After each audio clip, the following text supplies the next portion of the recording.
For the ones who make over $150,000 a year, what do you do to get that? I started making YouTube videos about speedrunning for fun. They got popular, and each year I earned more and more from them. Now, 7.5 years later, I'm doing it full-time with nearly 2 million subscribers.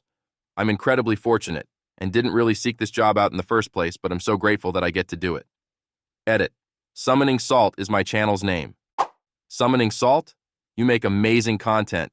You're my dedicated mealtime YouTube channel. Okay? I totally thought you made videos about running really fast. I was pretty confused until I read all the comments. Honestly, the fastest way to get there is to job hop.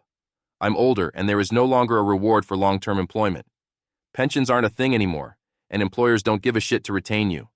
Leverage a new job for better pay. Also, don't be afraid to apply for jobs where you don't meet 100% of the qualifications. Those things are a wish list for employers, and I recommend you shoot your shot. Those last two sentences hit hard. I passed on applying for something because it had a technical requirement I didn't know. One of my colleagues, who is significantly less technical than me, went for and got it. A few years later, and she's basically one step below C-suite, and I am not. She's a good friend, so I'm happy for her, but fuck, man. I still think about that shit, and it was years ago. I applied for a welding position that basically required me to have years of experience with every metal, every position, every type of welding, high on buildings and cramped quarters. If there's more, I'll think of it. I got the job, and all I do is stainless and mild steel TIG welding on a welding bench in an air-conditioned shop. Sometimes they throw some aluminum at me. In my specific case, someone other than who actually worked with the welders made the requirement list, and they just copy-pasted a high-end welding position requirement list off of Google. Air traffic control. I don't think any amount of money would convince me I could actually do that job. I'd be landing planes on top of each other. Well, luckily they train you how to not do that. Used to live with a couple of air traffic controllers. They were recently qualified, exams seemed insane, but as long as you can do it, it seemed like an amazing career. Frequent breaks due to intense hours, great base pay, and lots of way to advance or specialize. There's so many jobs, I'm like, how did you even get into that? Air traffic control is one of those jobs. Did you just fall into it, or did you decide one day that's what you want to do? A friend wanted to drive to an open public testing session for ATC. I was going to drop her and split, but she said you should write it too, no charge. 30 years later, I retired from being a tower, then en route, then terminal controller. I knew absolutely nothing about aviation. I do transport for a mortuary in the SF Bay area, picking up dead bodies. My base pay is about $80,000, but I get plenty of extra hours and overtime because I'm pretty much the only one who volunteers to do the SoCal and out-of-state trips. We will only go as far as Nevada, Arizona, Oregon, and the border towns of Mexico. With all the overtime, I easily make $150,000 plus. I was trying to get into the mortician business, but there isn't much demand in my area. Edit. All your jokes are killing me, pun intended. They all just made my day. Create the demand. Aw yeah, this is a killer idea. Field service technician. Travel 300 days a year with a 50-pound suitcase and 50-pound toolbox troubleshooting and fixing industrial equipment. Sounds awful, no offense. Not who you replied to, but I left it for a $50,000 pay cut and I traveled half the time, this person says. Not worth it. Was amazing for a few years. Like the other response, I took a 50% plus pay cut for 33% fewer days worked, including 26 weekends per year of my life back, and no more angry customers. I'm a steam fitter. Basically, I build industrial piping systems. Moved up the ladder after I got my license, and now with all the OT on the jobs I run, I make somewhere around $200,000. Very nice.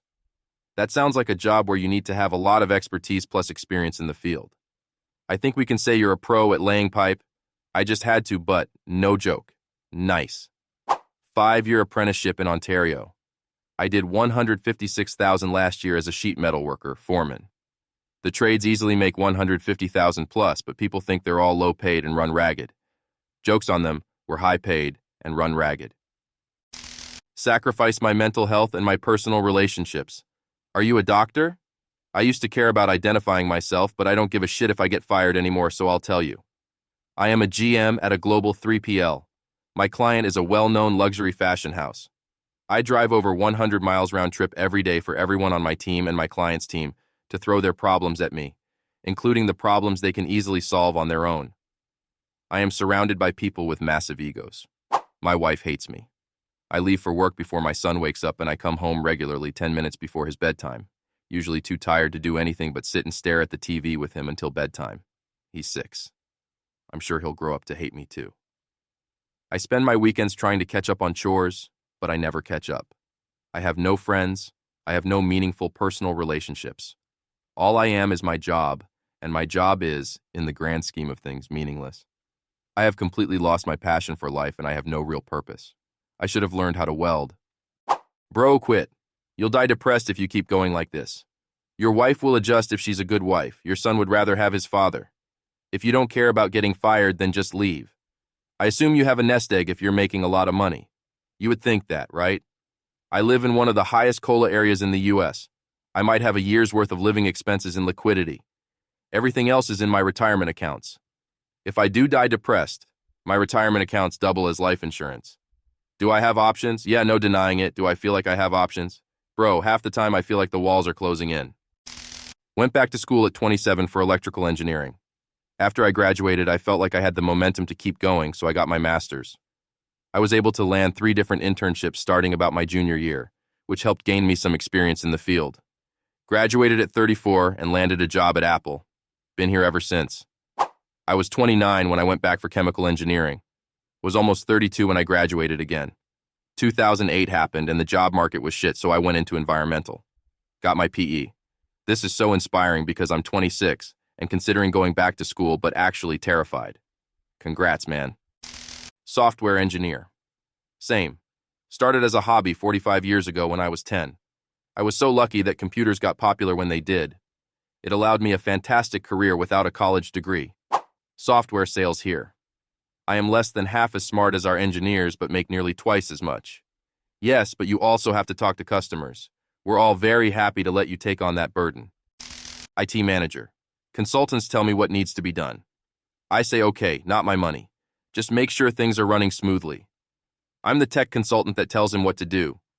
I'm also in the 150,000 plus category. Please don't feel pressured to take our advice. We'd like to come back around with the same suggestions every year. And we can't do that if you do everything we recommend. I'm the tech sales guy that sells the software to the consultant, that the IT guy makes sure runs smoothly. I am also in the $150,000 plus category.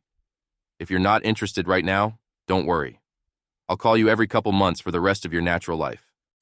Ship captain. 250,000-ish for about 180 days of work. 180 days of away from homework, right? It's likely literally 180 days of work. If the boat's on the water, you are working. Even in sleep, you are the first person that needs to be there for whatever is happening. I have a buddy that works fishing in Alaska half the year. I hear nothing from him until he returns. And there you have it. A glimpse into the diverse paths people have taken to earn a substantial income. Whether it's through following a passion, taking risks, or working in challenging fields, there's no one-size-fits-all approach to success. Remember, your journey is unique, and the most important thing is finding what works for you. If you're feeling inspired, don't hesitate to explore new opportunities and push beyond your comfort zone. Success might be closer than you think. And hey, don't forget to hit that subscribe button, give this video a thumbs up, and share your own stories or ideas in the comments below. We'd love to hear from you.